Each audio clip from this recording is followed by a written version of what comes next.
पहलगाम में पर्यटकों पर हुए आतंकी हमले के तत्काल बाद वाले शुक्रवार को लगी है फिल्म ग्राउंड जीरो। ये एक एक्शन थ्रिलर बायोपिक है। पहली बार हिंदी फिल्मों में बीएसएफ के योगदान को रेखांकित किया गया है। इस फिल्म में इमरान हाशमी ने बीएसएफ के कमांडेंट नरेंद्र धर दुबे की भूमिका की और इस ऑपरेशन के लिए नरेंद्र धर दुबे को कीर्ति चक्र से सम्मानित किया गया था। इस फिल्म में एक डायलॉग बड़ा ही पीड़ाजनक है और सामयिक भी है। वो डायलॉग ये है कि क्या सिर्फ कश्मीर की जमीन हमारी है या कश्मीर के लोग भी हमारे हैं। ये डायलॉग दिल को छू जाता है। एक और बात है कि कश्मीर में वर्दी का मतलब यह है कि अगर आप गोली मारेंगे तो गाली खाएंगे और मार खाएंगे तो आपको गोली खानी पड़ेगी। बड़े ही मार्मिक संवाद हैं। इस फिल्म में इमरान हाशमी ने बीएसएफ के ऐसे कमांडेंट की भूमिका निभाई है जिसने गाजी बाबा तक पहुंचने में बड़ी भूमिका निभाई और उस अधिकारी को कितनी पीड़ाएं कितनी यातनाएं सहनी पड़ी, इसका भी एक अंदाज इस फिल्म में होता है। दिखाया गया है कि किस तरह हमारी सेना में, बीएसएफ में, आईबी में और अन्य सुरक्षा एजेंसियों में मतभेद है। इस फिल्म में इमरान हाशमी ने अच्छी भूमिका निभाई है, अच्छा अभिनय किया है और लीक से हटकर उन्होंने काम किया है। ग्राउंड जीरो की कहानी एक ऐसे अधिकारी के इर्द गिर्द घूमती है जिसने अपने जीवन में आतंक को खत्म करने के लिए अपनी पहल की, अपनी जान जोखिम में डाल दी। श्रीनगर में 2001 में जब आतंकी लगातार सेना और सुरक्षा बलों के जवानों को निशाना बना रहे थे, एक के बाद एक 70 जवानों की हत्या कर दी गई। हाल ये था कि सेना के अधिकारी और जवान अकेले कहीं जाने में संकोच करते थे, वे ग्रुप में जाना पसंद करते थे। ऐसे मौके पर गाजी बाबा नामक एक आतंकवादी सरगना ने जो आतंक फैलाया था, उसी की सच्ची कहानी को श्रीनगर में और उसके आसपास के इलाकों में रेखांकित किया गया।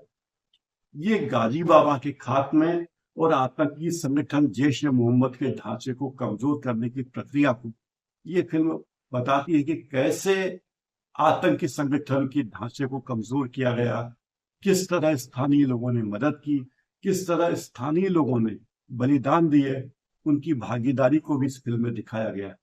नरेंद्र दुबे के रूप में अब इमरान हाशमी ने पहली बार ऐसा रोल किया जिसमें उन्हें कोई किसिंग सीन नहीं मिली। उन्होंने एक संयमित और भावनात्मक रूप से अच्छा अभिनय किया। शांत और दृढ़ सैनिक हैं वे, और उनके भीतर जो अंतर्द्वंद उभरते हैं उसे उन्होंने अपने चेहरे पर, अपने आंखों से, अपनी आवाज से बताने की कोशिश की। कई लोग कहते हैं कि ये इमरान हाशमी की अब तक की सबसे बेहतर फिल्म है। इंटेलिजेंस ब्यूरो की अधिकारी अदिला के रूप में जोया हुसैन ने भी अच्छा अभिनय किया है, हालांकि उनके लिए करने को बहुत कुछ था नहीं। इमरान हाशमी की पत्नी के रूप में कलाकार को कोई बहुत मौका मिला नहीं।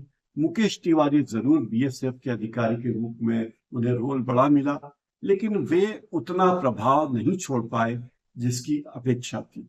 उनकी उपस्थिति सीमित थी, लेकिन फिर भी वे जो प्रभाव छोड़ सकते थे वो नहीं छोड़े। इसके निर्देशन की बात करें तो निर्देशन बहुत ही संयमित है और केंद्रित है।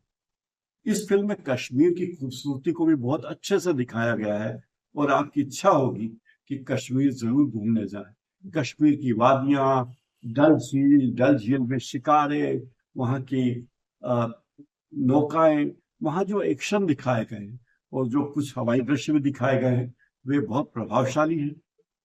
आतंकवाद के विरोध में जो ऑपरेशन चलते हैं उनमें सैनिकों को और उनके परिवारों को कितनी कुर्बानियां देनी होती है, इसकी झलक भी इस फिल्म में दिखाई गई। मीर मेहरोज ने एक कश्मीरी युवा मुखबिर की भूमिका निभाई है और इससे कहानी में मानवीय संवेदना जोड़ने की कोशिश की गई है। ये पूरी फिल्म बीएसएफ पर केंद्रित है और बीएसएफ के जवानों की बहादुरी, जांबाजी, उनकी तकलीफें इस फिल्म में दिखाई गई। इसकी पटकथा में गति नहीं है, ये बात थोड़ी अखरती है और पटकथा को जितना कसा हुआ होना चाहिए था वो नहीं। एक जगह संवाद दिखाया गया कि सेना के जवान अकेले जाने में डरते हैं।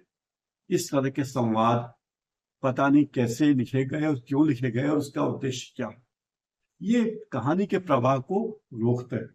बाकी घिसे पिटे दृश्य हैं, इंटेलिजेंस और बीएसएफ के अधिकारियों में जो मतभेद होते हैं, मनमुटाव होते हैं। बीएसएफ के एक उच्चाधिकारी को जिस तरह से अक्ल से पैदल दिखाया गया है, अटपटा लगता है। बीएसएफ के अधिकारी प्रेस में, खासकर टीवी में इंटरव्यू देते हैं, बड़ा अटपटा लगता है। पहले भी लोग पत्थरबाजी के दृश्य देख चुके हैं। इन सब दृश्यों में इस फिल्म में कोई ताजगी नहीं है। हाँ, कुछ डायलॉग जरूर प्रभावी है, मैंने जिनका जिक्र किया। एक डायलॉग और भी बहुत अच्छा है, वो है पहरे बहुत हो गए, अब प्रहार होगा।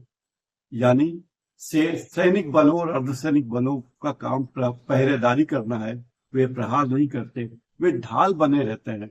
बीएसएफ अधिकारी की पत्नी के रूप में साई तम्हणकर ने जो काम किया है, बहुत ही सीमित भूमिका है। हमारी हिंदी फिल्मों में सैनिक अधिकारी या अर्धसैनिक अधिकारी की पत्नी की भूमिका बहुत सीमित होती है। उससे केवल परिवार और बच्चों के आसपास केंद्रित रखा जाता है और कुछ घिसे पिटे रोमांटिक सीन अपने पति के साथ करने के लिए दिए जाते हैं, वो बहुत अख है। इमरान हाशमी और साई तम्हणकर के बीच कोई केमिस्ट्री है ऐसा लगा नहीं। कहानी को थोड़ा यथार्थवादी ढंग से तो पेश किया है और अति नाटकीयता से बचाया है। कश्मीर की जटिल स्थिति को बताने की कोशिश की गई है और बीएसएफ के ऑपरेशनल ढांचे को दिखाने की भी कोशिश की गई है। कैसे कश्मीर में बीएसएफ के जवान, उनके परिवार सुरक्षित कैंपस में रहते हैं, इसकी भी एक झलक दिखाई गई है। उनके बच्चों को स्कूल जाने में क्या क्या परेशानियां होती हैं, ये भी इस फिल्म में दिखाई जाती है। इस फिल्म का महत्व पहलगाम आतंकवादी हमले के बाद थोड़ा बढ़ गया लगता है। कश्मीर का भी मामला है, आतंकवाद के खिलाफ जनता में गुस्सा है, ये बात तो दिखाई गई है।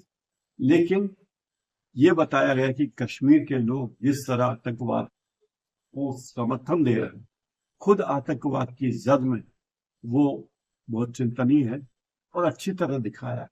जिस तरह से एक मुखबिर को बीएसएफ अधिकारी के साथ बार बार दिखाया गया है, वो भी बड़ा संदेह पैदा करता है कि क्या वास्तव में उस जमाने में ऐसा कभी हुआ होगा। ये फिल्म आतंकवाद और राष्ट्रीय सुरक्षा के मुद्दे को लेकर चर्चा में है। देशभक्ति से भरी प्रेरणादायक कहानी है। बीएसएफ की शौर्य गाथा भी से बताया जाता है। फिल्म का संदेश यह है कि सैनिक हमेशा ड्यूटी पर होता है, चाहे वो ऑफिशियल ड्यूटी पर हो या न हो। ये फिल्म युवाओं को प्रेरित कर सकती है कि उस सैन्य बलों में जाएं और देश के लिए काम करें। आज तक बीएसएफ के योगदान पर कभी कोई फिल्म नहीं बनी, तो ये फिल्म इस मायने में महत्वपूर्ण है कि बीएसएफ के योगदान को रेखांकित करती। इमरान हाशमी ने खुद कहा है कि ये फिल्म बीएसएफ के शहीद जवानों को पहली सिनेमाई श्रद्धांजलि है। ये एक प्रामाणिक फिल्म है, भावनात्मक फिल्म है और बीएसएफ की अनसुनी वीरता का सम्मान देती है। आज इस कार्यक्रम में इतना ही। नमस्कार।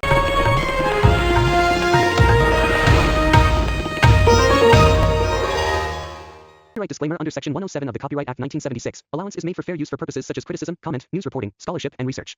Fair use is a use permitted by copyright statute that might otherwise be infringing.